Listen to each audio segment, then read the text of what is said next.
Hey, everybody, it's Scott Steen with winnersandwhiners.com. It is hump day, and that means one thing. It is the hump day edition of Today in Sports Betting.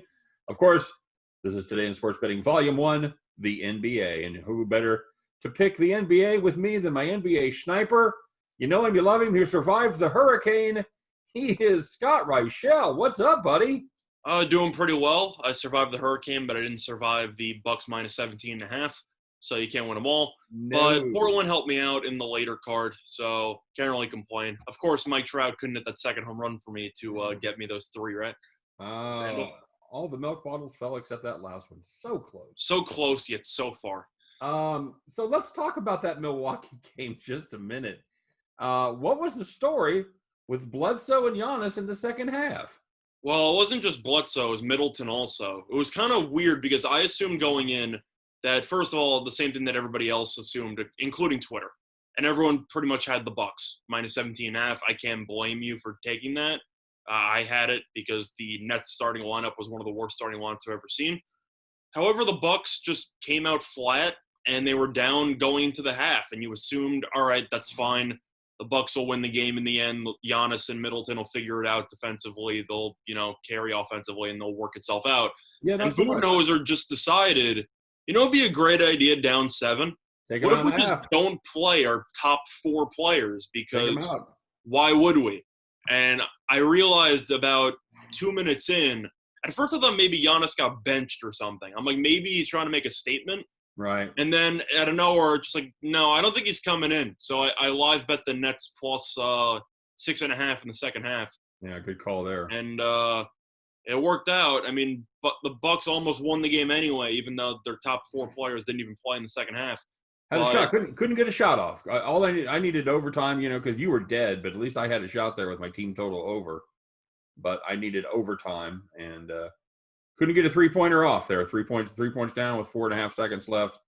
Couldn't get a shot off. Well done. Well done, Buck. I can't tell if it's I don't know what it is, but maybe I don't want to say the bubble exposed the Bucks by any means, but I watched this team. I watched this team, and there's just something that's missing.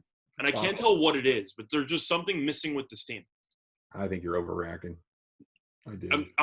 I don't know. It's just something about Brooklyn played 20 good minutes of basketball, basically. No, but I'm saying based on the actual prices for them to come out of the East, I don't think it's as foregone of a conclusion as people are making it out to be. Well, not with Toronto playing the way they are. I think Toronto's playing some good basketball right now, and they certainly. I think Toronto, Miami potentially, Boston. I'm not sure about. No, I'm not sure. Boston's been a little flat in the bubble. I like Miami. I like the way they're playing.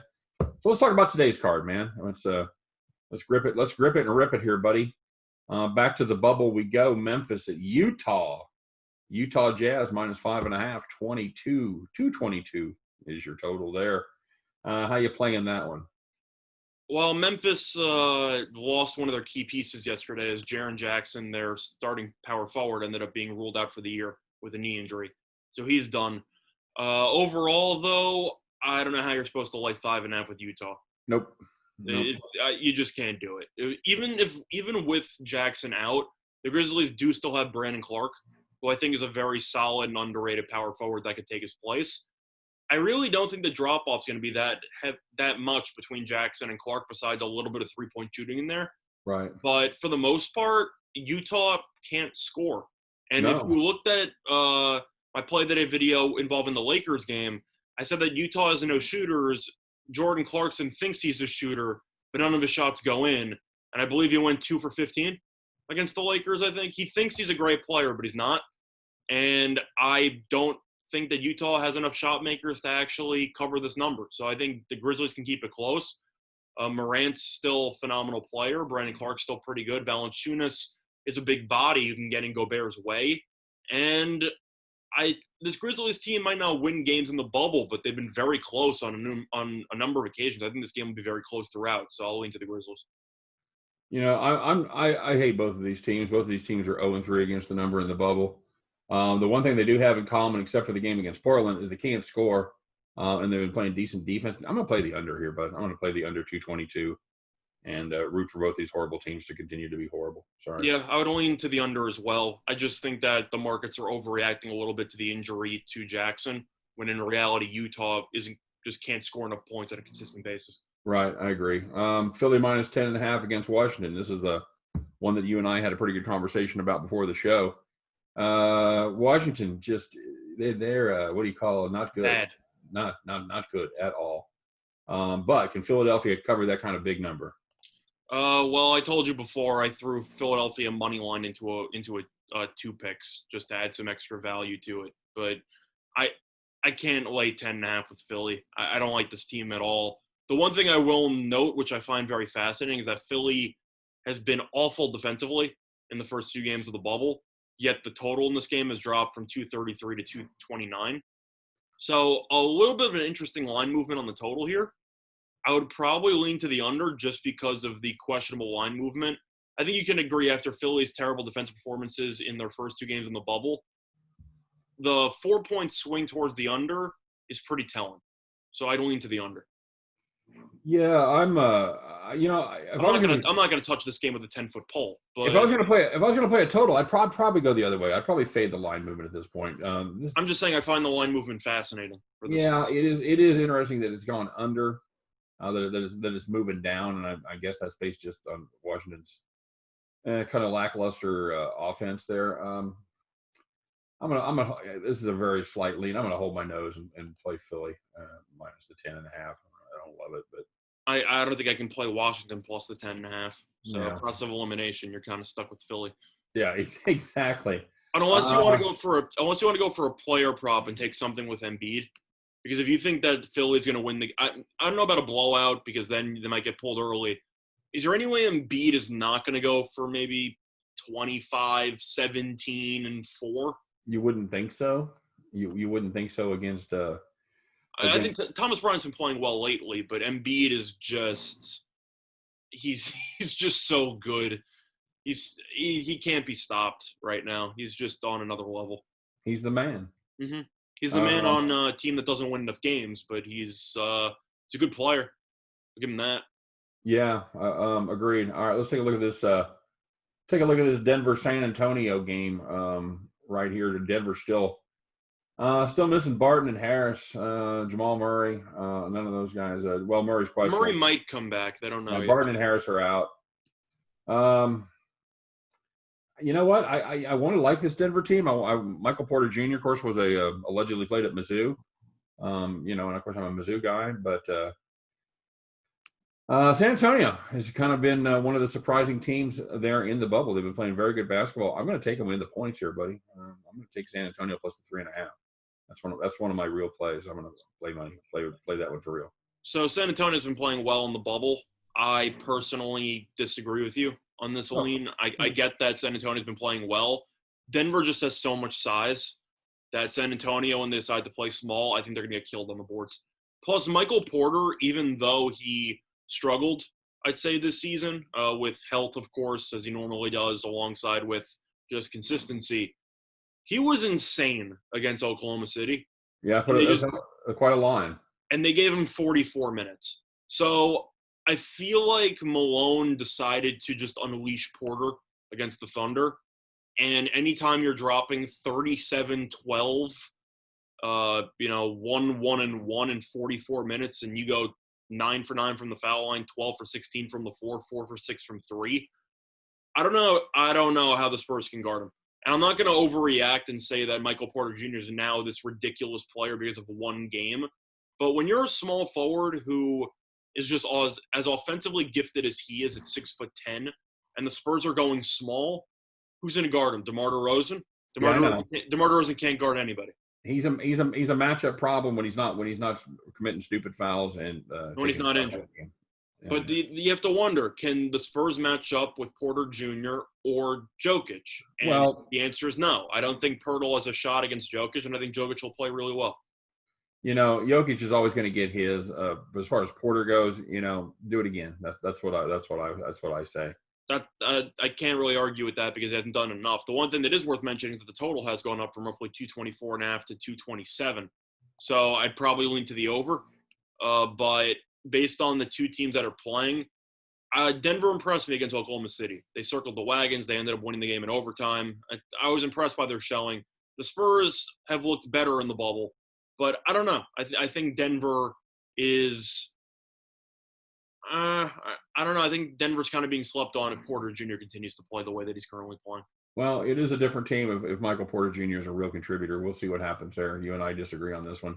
I'm taking the Spurs. You're going the other way with the Denver Nuggets. Okay, now Scott, the next game on our list here is Oklahoma City at the LA Lakers, and you and I like this one so much that we actually have a special play that we're going to do. We're going to do a standalone video on this one. So for now, we're going to tease it. We're going to pass on this one, and we're going to talk about this one on our very own video that features a parlay from this game. So I'm pretty excited about that. So. Yep, definitely something new that we're doing, and hopefully it works out. Yeah, absolutely. All right, so let's take a look at some of the late games here. Toronto -7 at Orlando. 223 is the number there. I've got my own little parlay there. What are you going to play? For me, I feel like I know where you're going with the parlay. But I'm going to go – this is my play today. I had the Raptors on the overnight at -6. It's up to -7, arguably -7.5. I don't know who's going to be betting Orlando in the spot unless you want to play it's in Orlando, so they have a home court advantage, some random nonsense that makes no sense. I don't know how money's not going to keep trickling in on Toronto. They might be looking like the best team in the bubble as of right now, or the most impressive team, either them or Phoenix. And Toronto has owned Orlando historically. So for that reason, I just think Toronto's going to win by double digits. Well, and as we speak, even since I started show prep on this, it's gone up another half point. It's now 7.5. So wouldn't surprise me. I expect this to finish around 8.5. Yeah. Could be even more. The truth is that one thing you have to keep in mind when it comes to line movement, pay attention to the early games. You might think that they're not correlated at all, but if you have some recreational bettors who get destroyed on the early card, you better believe they're doubling down on the later card. Yeah, in reality they're not correlated at all, but the bettors put them in their minds that the bettors actually change that. So yeah. Yeah, they're not related in terms of results, but what I'm just saying is that you have some players who they correlate to late line movement. I do agree with that. For late line movement, because if some people get destroyed, of course you got to go to the late bailout NBA special to try to save if you get some upsets or something early, it absolutely changes the lines late. As far as the donk factor goes. Yeah, I know you know where I'm headed. I'm taking Toronto and I'm taking the over. The over's cashing 15 straight for Orlando. So I'm not going against that. All of a sudden they can't play defense and they lost their best defender. 223 I think is a steal here. And I like the double result. Give me Toronto over on the parlay. My question there is, instead of taking the full game over, do you feel better about Toronto team total over? Do you just think it doesn't matter because Orlando is just going to I don't think it matters.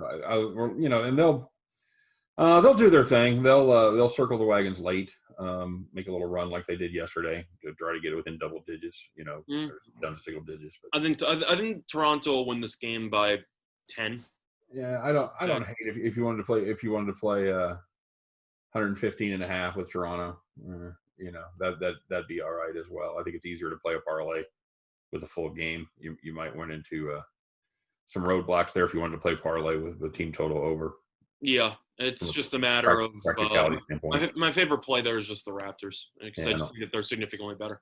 Don't hate either one of those. All right, good. And our nightcap tonight, they definitely did not save the best for last, as the Battle of the Bees, Brooklyn and Boston go at it. Celtics 8.5, 228 is the number.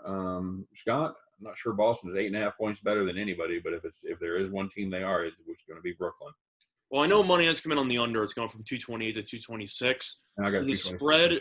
226 have been online. Yep. Yeah, for the spread, I see it's gone from roughly 8.5. It's either stayed still or gone to 9.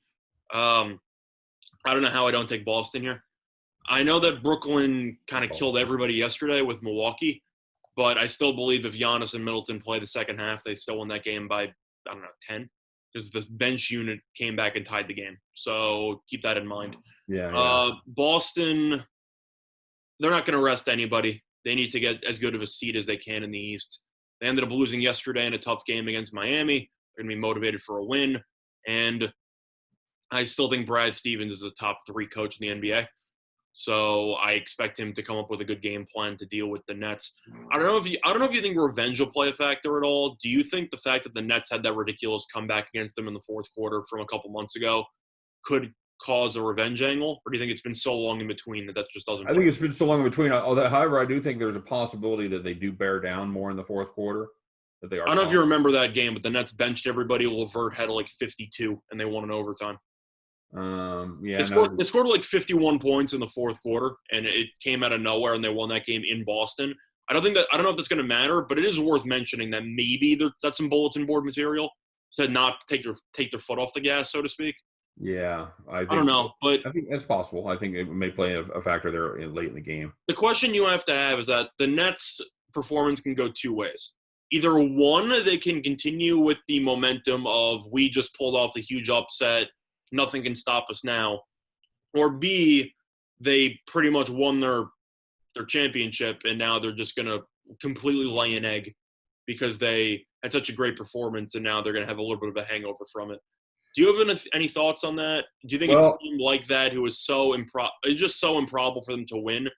I'm assuming they're not going to keep the same level of intensity again for another 48 minutes. No, I don't think that's possible. And here's the other angle that I want to ask you about. Both these teams are playing back to back. You think you get heavy legs there in the second half? Potentially. I'm sure that's why under money has come in. I don't know if the Nets really need heavy legs when you can't name anybody on their team. But then again, you had Allen who rested, LeVert rested, etc. I have no idea if they're playing today. I don't know if they're resting for one game, if they're resting for multiple games. The fact that they won yesterday basically clinches them a playoff spot because there's no way the Wizards are going to win 4 games. So they're basically in the playoffs automatically. Everybody's questionable. LeVert, Harris, and Allen are all questionable. The only question is, if you're the Nets, you could maybe you could use one more win to pass Orlando, but you're playing Orlando later on in the bubble again. I don't know if this game means anything for the Nets besides pride. Kemba Walker is sitting out. I mean, anything to you? He was on a minute restriction in the first place. He was playing, like 25 minutes? Yeah. So it matters, but at the end of the day, he wasn't a complete workhorse during the time period. True. If the Celtics are going to cover the spread, you need Tatum to play well, you need Brown to play well, and potentially Marcus Smart. But I don't think Kemba is gonna move the line as much as people think he's going to move the line. I think the Celtics bust out here. I'll take a small lean on the -8.5, and I'd also have a small lean on the over. That's another question that I have for you. Since the Nets were 17 to 19 point underdogs yesterday, they're saying that the Celtics are 10 points worse than the Bucks. Well, yeah, based on the fact that the Nets might have some people returning, because I don't know if LeVert's going to play, and they haven't really announced that. But something about that line just looks weird to me, where the Nets pull up the shocking win, and now I feel like markets are overreacting to the Nets. This team is still bad. Yeah. Don't overreact and think that this Nets team is suddenly a sleeper. They're not. They're not a good team. They just played really well for a half, and then the Bucks benched all their starters in the second half. They shot 50% from three point land for a half, and were able to take a lead. And then the Bucks, they didn't not only took their foot off the gas, they just got out of the car. Yeah, my question for you is, if you were creating a line on this game, I know that you're not professional, but if you had to guess, what do you think this line would be? What do you think it would be? Celtics minus 12.5, 13.5? I would put it in the 11.5, 12 range. Yeah. Yeah, I don't know how this is 8.5. So I would just lean to the Celtics. I think it is the market overreacting. That's why, that's what I'm saying. I lean towards Boston. So that's how I feel. All right, what's your favorite play on the board? My favorite play was the play of the day, but if I had to look at anything else, I'm really not a fan of today's NBA card. Besides that, fair enough. I think it's just going to be Memphis plus 5.5 because I really don't know how you can look at Utah right now and say, yes, that's the team I want to lay over 5 points with. Yeah. I can't do it. Utah just has no offense. Yeah, I don't hate that. I like San Antonio, and I do like the Toronto over parlay. So, yeah. Okay, there you go. All right, guys, that's our NBA show, except for one game. So make sure that you tune in for that here in a little while. We'll have that video posted right about the same time we have this one posted. I think they're all going to go up together. So check out our parlay of the day. As for the rest of them, that's our other 5 basketball picks. So thanks for joining us here today on Today in Sports Betting, part number 1 / the NBA. Scott and I will return momentarily to do our Today in Sports Betting part 2, the major leagues. But until then, I am Scott Steen. He is Scott Reichel. For all of us over here on winnersandwhiners.com, have a great day. Good luck on all your plays, and we'll see you on the next video.